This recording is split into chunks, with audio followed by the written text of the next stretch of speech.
Bonjour à tous, on se retrouve sur un nouveau travail sur les combinaisons, un nouveau thème tactique. Ici, on va parler de la liquidation de la défense, donc destruction de la défense, si on préfère. Donc, un thème tactique assez courant. Il y a un défenseur qui nous gêne, hein, qui défend évidemment une case importante, et on va l'éliminer tout simplement. Hein, en prenant, hein, et généralement, comme c'est une combinaison, en sacrifiant du matériel, en donnant du matériel. Donc ici, comme presque tout le temps dans les combinaisons, il y a plusieurs thèmes tactiques différents. Donc au noir de jouer, hein, je mets la position pour les noirs.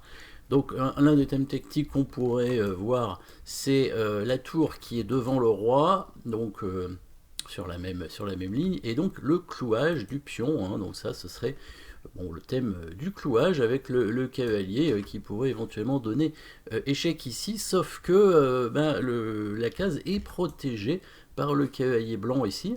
Donc c'est là où on voit évidemment la possibilité d'une élimination de la défense ou d'une liquidation de la défense avec le sacrifice peut-être de la dame. Voyons, parce que quand même, quand le cavalier donne échec, le roi a une case à sa disposition.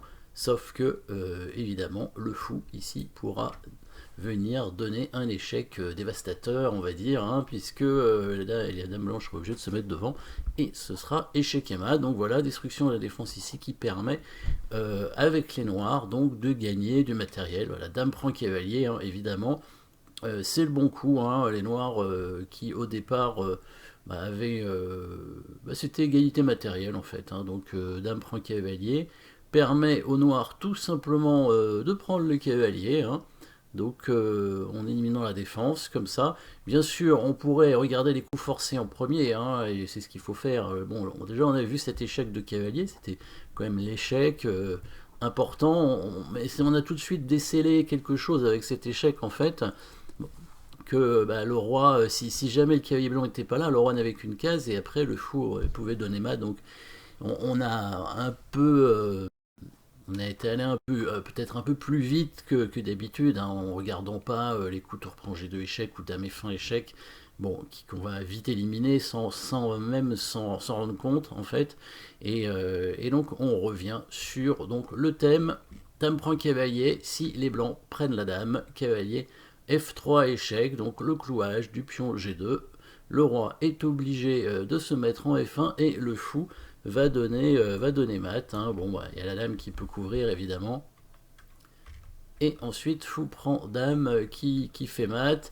Bien sûr, les blancs ne doivent pas prendre la dame ici, hein, s'ils veulent continuer la partie, mais avec un cavalier de retard et une position avec le roi très très mal protégé, hein, puisqu'il y a la tour devant, donc évidemment sur le pion, la dame noire qui va rester en vie, et donc le pion ici qui pourrait être pris probablement, et la dame elle attaquera du coup le pion ici, hein, en même temps que la tour. Donc on peut vraiment dire que ça sent le sapin pour les blancs, même si évidemment on ne sait jamais, hein, il faut continuer à jouer dans ces cas-là et ne pas prendre la dame. Voilà, liquidation de la défense ici.